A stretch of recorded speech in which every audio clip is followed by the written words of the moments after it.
Hey, I'm Reg, And I'm Danielle. and you are tagging in with, TagTeam Tutoring. and today we will be discussing evaluating expressions. A little background knowledge: you should know what variables are, you should know what substituting means, and we're just going to dive right in. Okay? So here we go.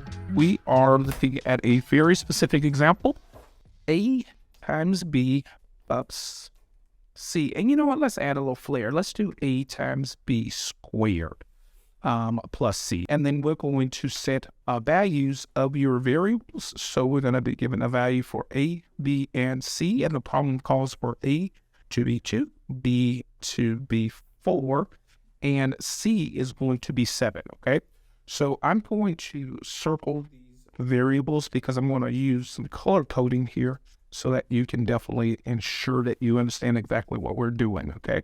So now, let's jump into it. One of the things that I like to do is, instead of just jumping right in and substituting things, I like to put parentheses down for each one of my variables. So I'm going to put a parenthesis for my A, I'm going to put a parenthesis for my B, and B is squared, so I'm going to go ahead and keep that squared there, and then I put my addition plus C, and so I got a variable there for C. All I'm going to do now is sub in whatever A equals. I'm just going to sub it in. Whatever B equals, I'm going to sub it in, and of course C. So A equals 2, so I'm going to sub in a 2.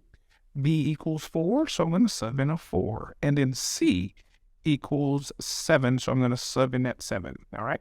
Once we sub in things, and it's all downhill from there, because of course you remember order of operations. So we're just going to do order of operations. So I have nothing to do within my parentheses, so I can move on to exponents. With exponents, I do have an exponent here of 2 for my B. I'm going to take the square of that. So here we go. So this is going to equal 2. Of course, it's going to stay in parentheses, times 4 times 4 is 16. So I'm going to put 16 there, and then plus that 7 is in parentheses. Now, parentheses together means multiply, so I'm going to multiply 2 times 16 is 32, plus the 7 is nothing on inside there to multiply, so I'm just going to add the 7.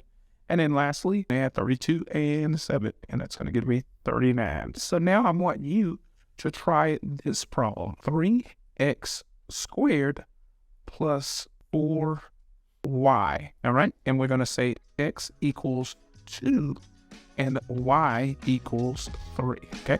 You go ahead and try that problem. Thank you for joining us. We hope you found this information helpful. Follow us and tag in next time to learn more ways to build academic confidence and knowledge. We've got your back.